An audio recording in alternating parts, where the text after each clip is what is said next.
이제 오늘 우리 예수님께서 말씀하시기를 나는 죄인을 불러 회개시키러 왔노라 하셨습니다. 여기서 이제 부르다라는 헬라어 원어는 칼레오라는 동사입니다. 여기서 영어에 콜이라는 말이 나왔어요. 그래서 콜링이라는 말도 파생되었죠. 부르심, 소명이라는 뜻입니다. 이렇게 하나님의 음성을 듣고 부르심을 받는다는 것은 정말 우리 인생 일대의 전환점이 되는 굉장한 기적적인 사건인 것입니다.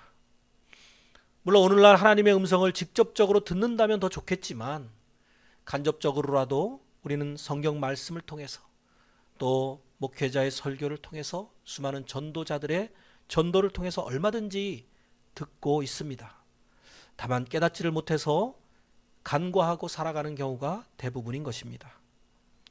주님께서는 지금도 끊임없이 죄인들을 찾으시고 초청하고 계신 줄 믿으시기 바랍니다. 만약에 하나님의 사랑이 떠나고 관심이 없어진다면 부르심도 종말을 맞이하게 될 것입니다.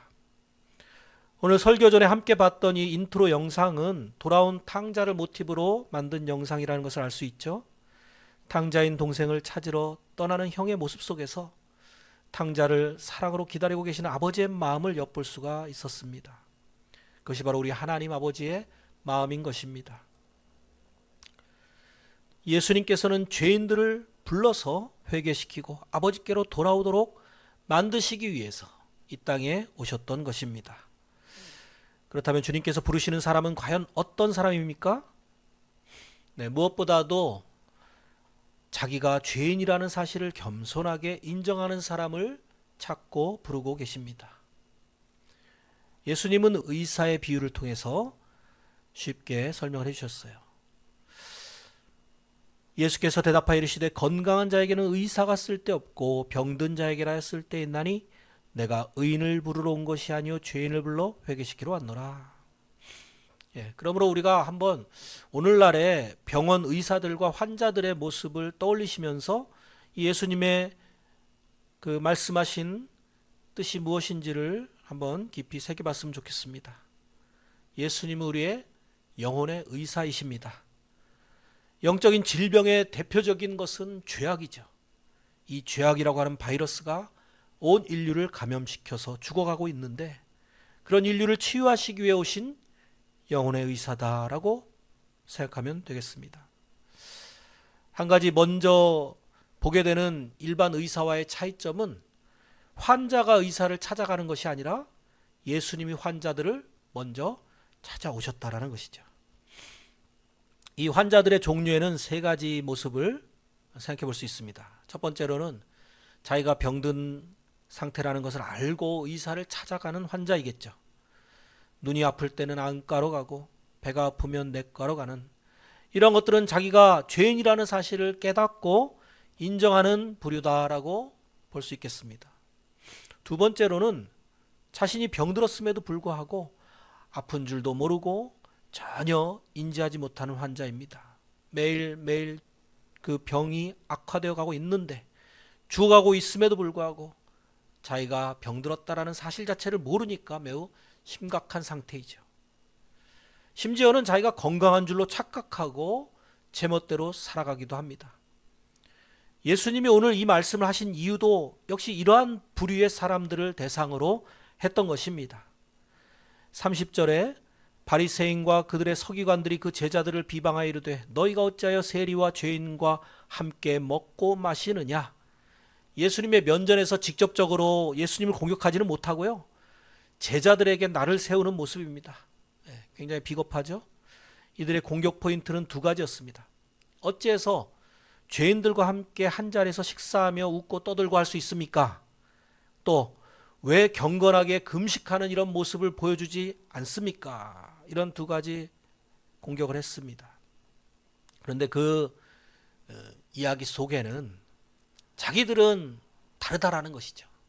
자기들은 죄인들과 함께 어울려 있지도 않고 또 금식 기도도 열심히 한다라는 이러한 자기 의로 가득한 표현인 것입니다.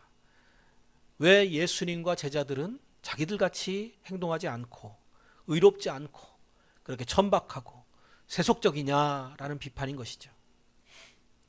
그러니까 이 바리새인과 서기관들은 자기 자신들은 병들었는 줄 모르고 오히려 의사가 잘못됐다라고 하는 이러한 돌팔이고 나이롱 환자들이다라고 볼 수 있습니다.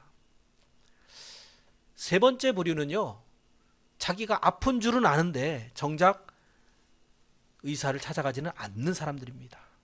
그러니까 여전히 치료받지 못하고 문제는 남아있는 경우죠.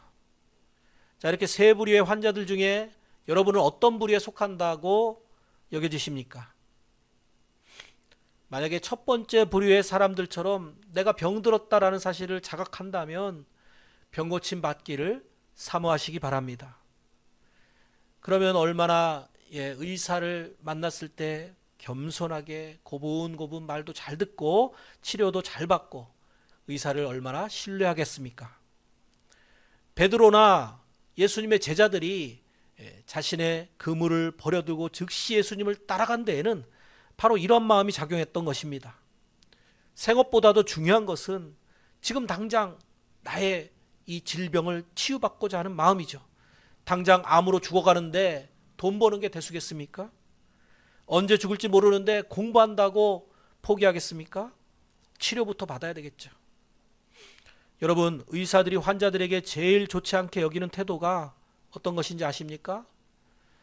의사를 신뢰하지 못하는 것입니다. 그래서 자기 고집대로 행동하고 정작 병이 낫지 않으면 의사 탓을 하는 경우죠. 한번 여러분 각자 생각해 보세요. 그동안 내가 의사가 약을 처방했는데 제대로 복용을 했었는가? 일주일 동안 식후 2알씩 꼬박꼬박 챙겨 드세요 했는데 희한하게 매번 약봉지가 남는 분들 계시죠? 우리는 영혼의 의사이신 예수님의 처방에 철저히 따라야 할 것입니다. 예수님께서는 죄인을 불러 회개시키러 오셨다라고 말씀합니다. 그러니까 예수님의 처방은 회개입니다. 반면에 바리새인과 서기관들은 자기들이 영적으로 병들었음에도 이 아프다는 사실을 전혀 못 느꼈습니다. 그러니까 당연히 고침받지도 못하고 구원받을 수도 없었던 것이죠.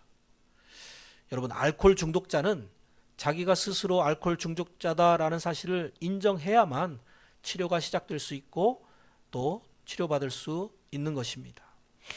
마찬가지로 예수님을 통해 우리가 구원받는 것도 스스로가 죄인이다라는 사실을 인정하고 자각할 때, 그래서 회개할 수 있고 또 구원받을 수 있는 것이죠. 그러므로 주님께서는 바리새인과 서기관들을 향해서 너희도 죄라는 중병을 앓고 있는 죄인들이다, 그것을 인정하고 회개하여라, 이러한 메시지를 지금 전달하고 또 처방해주고 계시는 것입니다. 물론 우리는 이미 예수님을 믿고 우리 성도들은 죄를 고백했고 또 영혼의 질병을 1차적으로 치유받았죠. 하지만 한번 회개하고 주님께 대해서 신앙 고백했다고 해가지고 나는 의인이다 이렇게 생각하면서 교만하게 신앙생활 한다면 오늘 바리새인과 서기관들의 모습과 별반 다르지 않을 것입니다. 종양 제거 수술을 받고 나서 이제 더 이상 후속 조치를 거부하는 것과 다를 바 없어요. 우리는 지속적으로 관리를 잘 해나가야 할 것입니다. 그래서 회개가 중요합니다. 회개에 대해서는 전에도 말씀드렸듯이 입술의 고백과 함께 행동의 변화가 수반이 되어야 하죠. 새 사람이 되어서 새롭게 출발을 했다라고 하면 그 방향이 하나님께로 전환이 되고 날마다 성화되고 거룩해지는 이런 믿음 생활을 해나가는 것이 진정한 회개한 자의 삶인 것입니다. 그런데 우리가 이 부분에 좀 약한 것 같습니다. 회개하고 끝, 이런 식으로 생활하는 것 같습니다. 그렇기 때문에 참다운 그리스도인이라고 하는 사람들이 별로 그렇게 눈에 띄지 않는 것이죠. 오늘 예수님께서는 죄인들과 함께 식사를 하셨습니다. 거기에 대해서 바리새인과 서기관들이 맹비난을 퍼부었어요. 아마도 그 근거는 시편 1편 1절 같은 말씀에도 있을 것 같습니다. 시편 1편 1절에 뭐라고 말씀합니까? 복 있는 사람은 악인들의 꾀를 따르지 아니하며 죄인들의 길에 서지 아니하며 오만한 자들의 자리에 앉지 아니하고 2절 오직 여호와의 율법을 즐거워하여 그의 율법을 주야로 묵상하는도다. 이러한 말씀을 적용할 때에 예수님께 먼저 이것을 적용해 보면 맞지 않는 것이 어떤 죄인이 또 어떤 악인들이 예수님과 함께 거한다고 했을 때 예수님이 그들에게 물들거나 넘어가실까요? 그렇지 않죠. 오히려 그들을 선하게 인도하시고 정화시킬 수 있는 그러한 능력이 계시기 때문입니다. 또 두 번째로 그들이 이 시편을 잘못 적용한 것은 사실 엄밀하게 따지면 악인들의 꾀, 죄인들의 길, 오만한 자들의 자리, 이렇게 그들의 죄악에 동참하지 말라는 것이 이 말씀의 참된 의미지, 그들과 함께 세상 속에서 살아가지도 말라, 완전히 분리돼 가지고 산속에 그냥 처박혀서 그렇게 지내라, 이러한 식의 금지를 내린 것은 아니지 않습니까? 오히려 예수님처럼 죄인들에게 다가가서 그들을 부르고 회개시켜 가지고 구원받게 하는 전도 사역에 동참해야죠. 그러려면 함께 해야 되는 거 아니겠습니까? 죄는 미워하되 사람은 미워하지 말라. 용서하고 사랑하라, 포용하라, 긍휼히 여기라. 이것이 바로 예수님께서 친히 모범적으로 보여주신 모습인 것입니다. 바리새인들은 예수님에 대해서 질시와 편견, 또 잘못된 성경 이해 등으로 인해 가지고 이제 오늘 이렇게 비판하고 있었는데요. 사실 예수님께서 그렇게 행동하신 그 목적과 상황을 파악했어야 하는 것입니다. 예수님은 죄인들과 함께 자리에 앉지 않으면 의인이다 라고 하는 이런 1차원적이고 형식주의적인 성경의 해석에 어리석음을 지적하고 계십니다. 문제는 우리도 얼마든지 이럴 수 있다라는 것이죠. 우리는 예수님처럼 정말 세상 속으로 들어가서 빛의 역할을 감당함으로써 어둠을 물리치고 복음으로 세상을 변화시키고 정화시키면서 예수 그리스도의 이름으로 사단을 물리치는 이러한 존재가 되어야 할 것입니다. 과연 그렇게 여러분 살고 있는지 한번 돌아보시기 바랍니다. 우리가 죄인들과 함께 있음으로 해가지고 죄에 물드는 것이 아니라 오히려 죄인들이 우리와 함께 있을 때 우리처럼 변화되고자 그런 마음이 들게 만들고 그런 선한 영향력을 발휘하는 것이 진정한 그리스도를 닮은 제자의 삶인 것입니다. 물론 우리 힘으로는 부족하죠. 그래서 성령 충만해야 됩니다. 우리 안에 계시는 성령님께서 그 일을 능히 감당하게 해주실 줄 믿으시기 바랍니다. 그래서 전도자의 전제 조건은 성령이 임하시면이잖아요. 성령이 임하면 너희가 권능을 받고 땅끝까지 예수님의 증인이 되리라 는 말씀을 기억하시기 바라요. 바리새인과 서기관들의 이러한 좁고 편협한 시각에서 우리는 벗어나서 정말 하나님 아버지의 마음을 헤아리고 그래서 이 복음의 진수를 누리고 나눠줄 수 있는 그러한 저와 여러분들이 다 되시기를 주님의 이름으로 축원드립니다. 오늘 이제 이 말씀을 예수님께서 하셨을 당시에 정말 예수님은 이 말씀을 듣고 바리새인과 서기관들이 의롭다고 착각하던 그러한 모습을 버리기를 간절히 바라셨을 것입니다.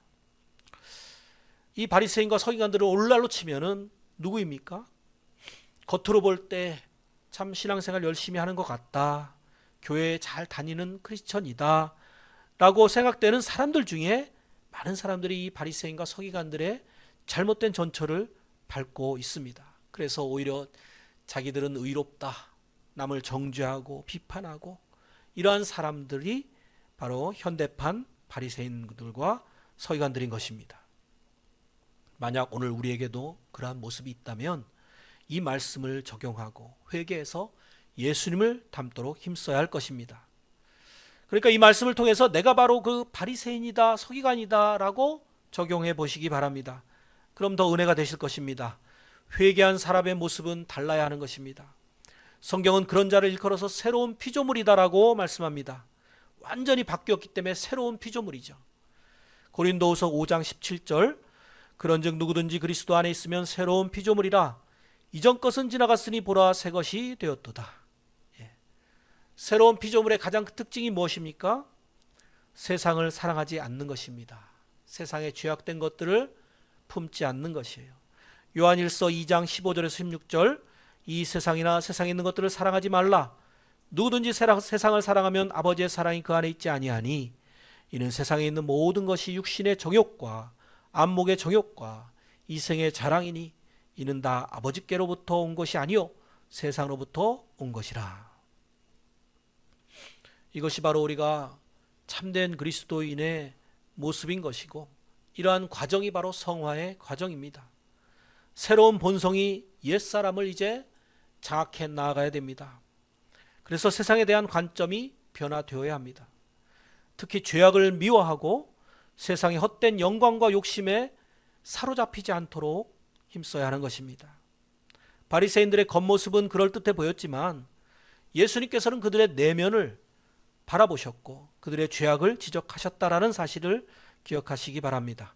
누가복음 11장 39절, 주께서 이르시되 너희 바리새인들은 지금 잔과 대접의 겉은 깨끗이 하나 너희 속에는 탐욕과 악독이 가득하도다. 이러한 모습이 우리의 모습이 아닌가 생각해 보기 바랍니다. 거칠에 겉모습은 그럴듯한데 속마음은 아주 지저분하고 더러운 모습이라는 것이죠. 그저 남들에게만 잘 보이려고 하는, 거칠에만 신경 쓰는, 속사람은 전혀 단장하지 않는 모습이 아닌가. 우리 자신을 말씀에 비추어서 철저히 점검해 보시기 바랍니다. 또 이런 지적도 하셨습니다. 마태복음 23장 23절, 화 있을진저 외식하는 서기관들과 바리새인들이여, 너희가 박하와 회향과 근체의 11조는 드리되 율법에 더 중한 바 정의와 긍휼과 믿음은 버렸도다. 그러나 이것도 행하고 저것도 버리지 말아야 할 것이니라. 우리가 이런 예수님께서 바리새인들에게 하셨던 지적들만 참고하고 그들의 그 전철을 밟지 않으려고 힘쓴다면 이것이 바로 올바른 신앙생활의 중요한 비결이 되는 것입니다. 겉으로 드러나는 문제와 행동과 행위만 수정한다고 회개가 아니라 정말 우리의 마음으로부터 달라져야 한다는 것입니다. 그래서 우리의 자세와 방향이 바뀌어야 하는 것입니다. 진정 회개한 사람이라면 죄를 멀리하고 의를 사모하게 되는 것입니다. 바리새인들처럼 겉으로만 하는 것이 아니라 진정 마음속으로부터 우러나오는 하나님의 형상을 회복하고자 하는 이러한 거룩한 갈망, 이러한 영적인 열망이 느껴지시는지 말씀 가운데 한번 살펴보시기를 바랍니다. 요한일서 5장 1절, 예수께서 그리스도이심을 믿는 자마다 하나님께로부터 난 자니 또한 낳으신 이를 사랑하는 자마다 그에게서 난 자를 사랑하느니라. 우리가 하나님을 사랑하고 그의 계명들을 지킬 때 이로써 우리가 하나님의 자녀를 사랑하는 줄 아느니라. 하나님을 사랑하는 것은 이것이니 우리가 그의 계명들을 지키는 것이라. 그의 계명들은 무거운 것이 아니로다. 요한일서 5장 3절에 이렇게 말씀합니다. 하나님을 사랑하는 것은 이것이니 우리가 그의 계명들을 지키는 것이라. 그의 계명들은 무거운 것이 아니로다. 하나님의 말씀이 무겁게 느껴지시지 않습니까? 그런데 하나님께로부터 난 자의 특징은 이 하나님의 계명을 준수하는 게 결코 무겁게 느껴지시지 않고 오히려 가볍다라고 느껴져야 된다는 것이에요. 한번 이 기준으로 우리 자신을 한번 판단해 보시기 바랍니다. 예수님이나 제자들의 삶을 보면요, 전혀 하나님 말씀 지키는 것을 무겁게 느끼지 않으셨다라는 것을 볼 수 있어요.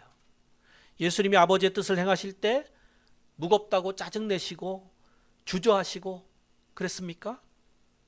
기꺼이 순종하시고 자발적으로 나아가셨죠. 마태복음 11장 30절에서 그래서 이렇게 말씀합니다. 이는 내 멍에는 쉽고 내 짐은 가벼움이라.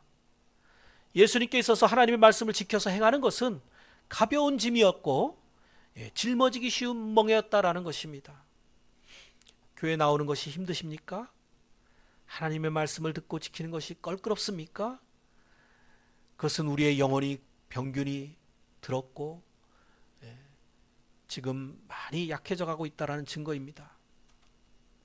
주일에 교회에 가느라고 내가 하고 싶은 일을 못한다라는 이런 생각이 든다든지, 평소에도 크리스천이기 때문에 너무 손해보고 살고 있는 것은 아닌가 여기신다든지, 술도 좀 마시고 싶고 유흥도 즐기고 해야 한다 이런 마음이 든다라고 하면은 이게 바로 하나님의 말씀이 무겁게 느껴지시는 징조인 것입니다. 앞서 읽었던 시편 1편에 복 있는 사람에 대해서 2절에서 뭐라고 했었죠? 여호와의 율법을 즐거워하여 그 율법을 주야로 묵상하는 자. 이런 마음이 회복되시기를 축복합니다.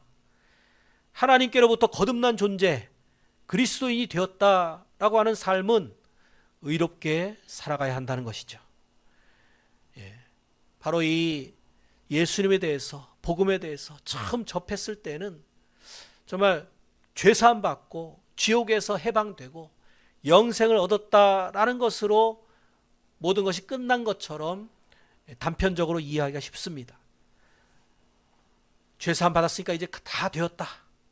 그리고 거기에서 성장하지를 못하고 그냥 멈춰서 그냥 머물러 있는, 오히려 후퇴하는 이러한 모습이 되는 경우가 많이 있어요. 물론 우리가 예수 믿고 죄사함 받는 것은 진리입니다. 하지만 그것이 구원의 유일한 목적이 되어서는 안 되는 것입니다. 디도서 2장 11절 이하 이렇게 말씀합니다. 모든 사람에게 구원을 주시는 하나님의 은혜가 나타나 우리를 양육하시되 경건하지 않은 것과 이 세상 정욕을 다 버리고 신중함과 의로움과 경건함으로 이 세상에 살고 복스러운 소망과 우리의 크신 하나님 구주 예수 그리스도의 영광이 나타나심을 기다리게 하셨으니 그가 우리를 대신하여 자신을 주심은 모든 불법에서 우리를 속량하시고 우리를 깨끗하게 하사 선한 일을 열심히 하는 자기 백성이 되게 하려 하심이라. 특히 마지막 구절 기억하시기 바랍니다. 선한 일을 열심히 하는 자기 백성이 되게 하려 하심이라.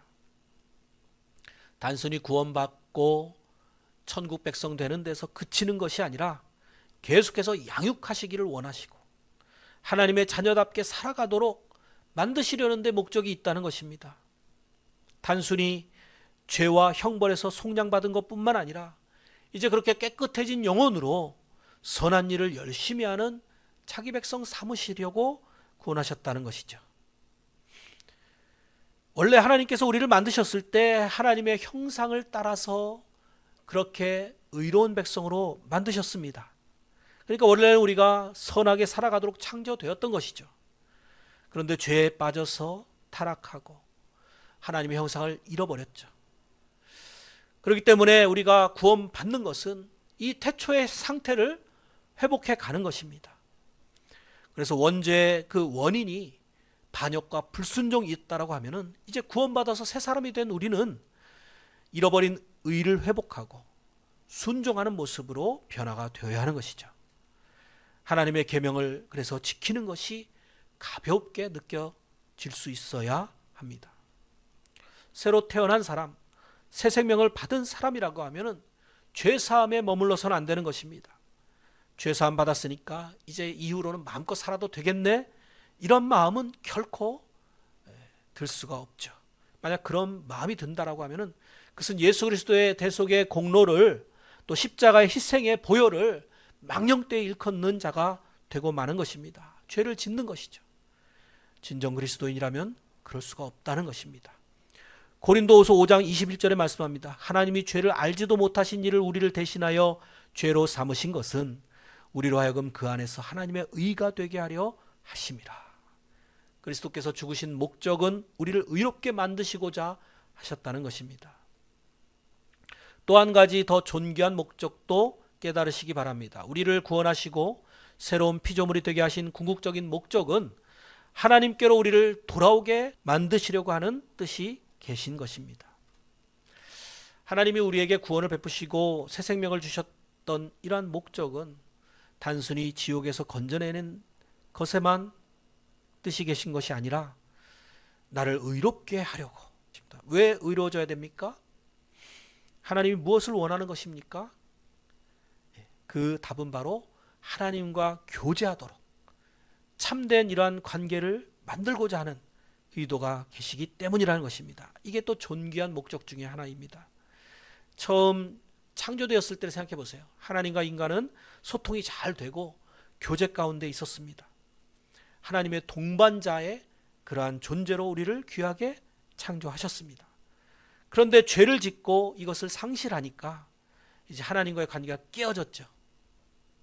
그러므로 예수님이 오신 목적, 우리를 회개케 하시고 구원하시려고 하는 그 궁극적인 목적은 하나님과의 그 관계를 다시 이어주시고자 하는, 사랑의 관계로 만드시고자 하는데 목적이 있는 것입니다. 왜 우리 죄의 질병을 치료하십니까? 이 병을 고쳐서 어떻게 만드시려고 하는 것입니까? 베드로전서 3장 18절, 그리스도께서도 단번에 죄를 위하여 죽으사 의인으로서 불의한 자를 대신하셨으니 이는 우리를 하나님 앞으로 인도하려 하심이라. 육체로는 죽임을 당하시고 영으로는 살리심을 받으셨으니 하나님 앞으로 인도하려 하심이라. 이 말씀 기억하시기 바라요. 이것이 인류를 위해 대속의 죽으심을 당하신 이유인 것입니다. 하나님과 우리를 화목하게 만드시고자 하는 것입니다.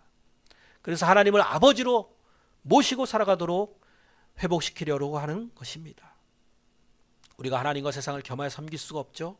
사탄의 종노릇하면서 하나님의 자녀가 될 수가 없습니다.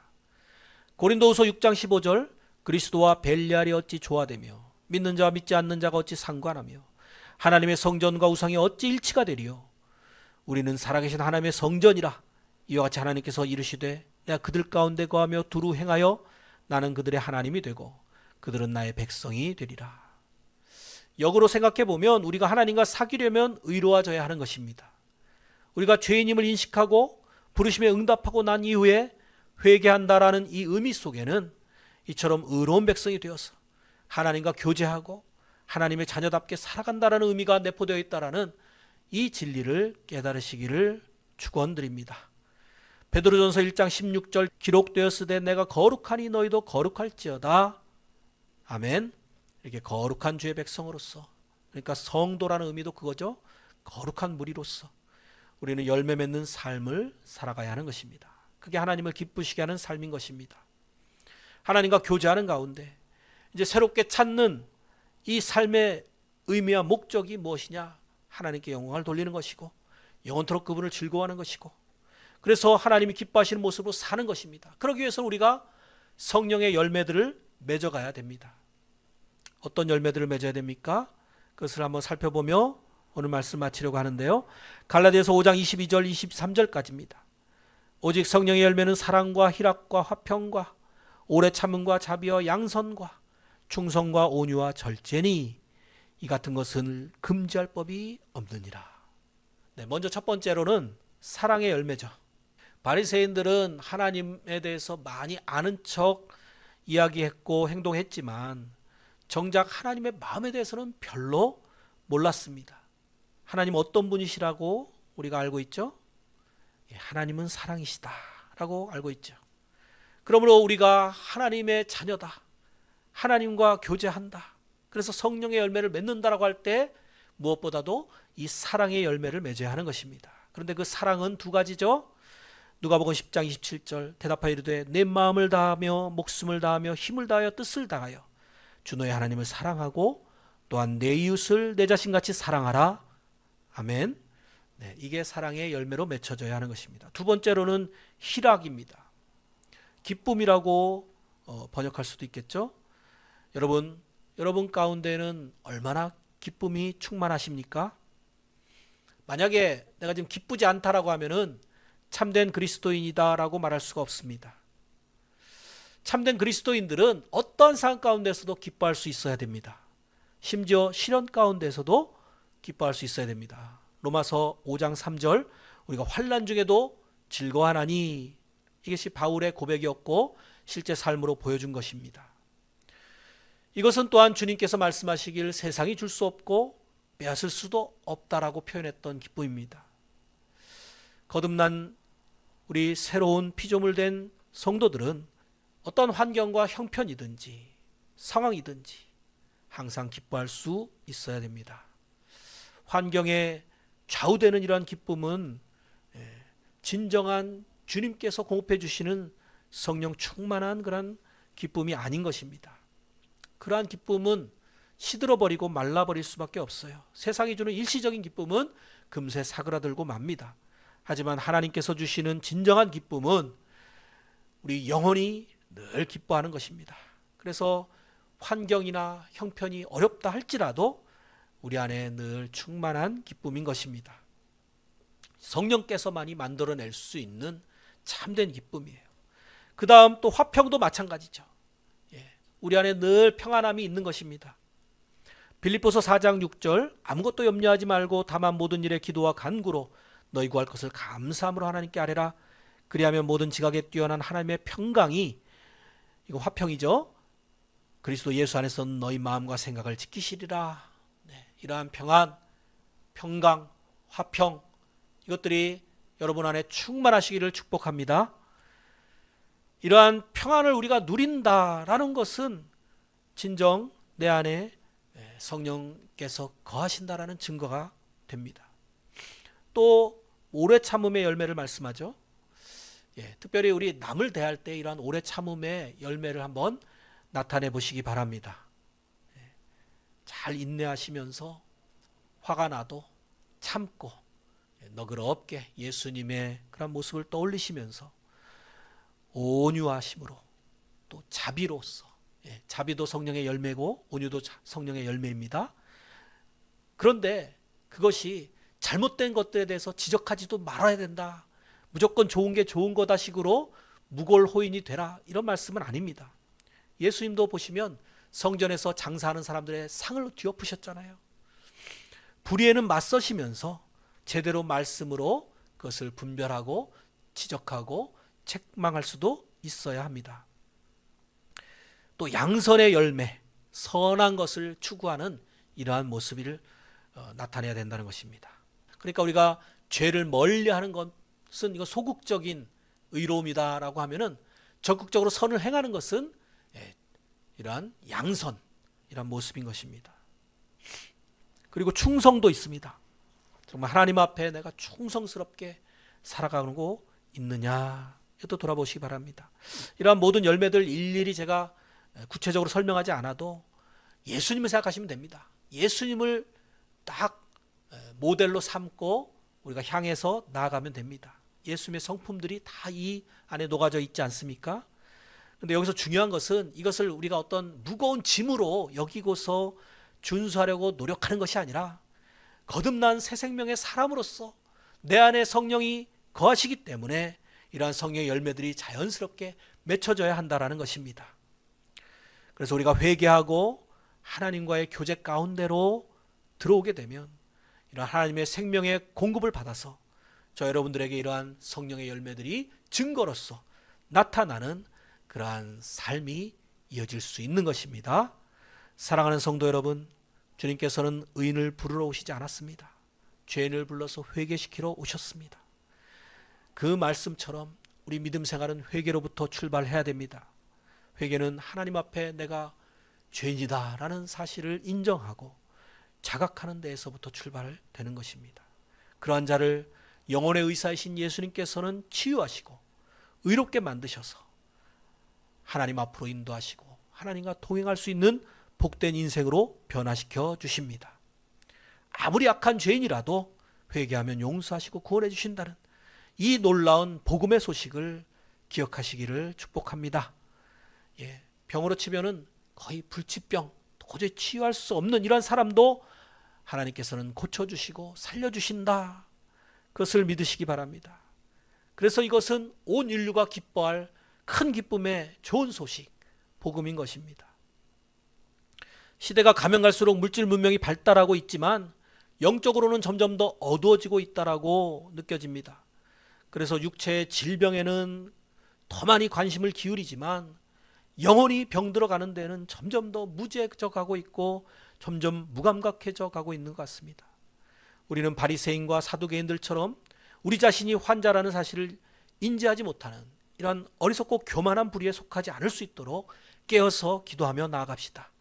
하나님의 부르심에 응답하시고 회개와 변화된 삶으로 참된 하나님의 자녀로서 승리하시는 저 여러분들이 다 되시기를 주의 이름으로 간절히 축원드립니다.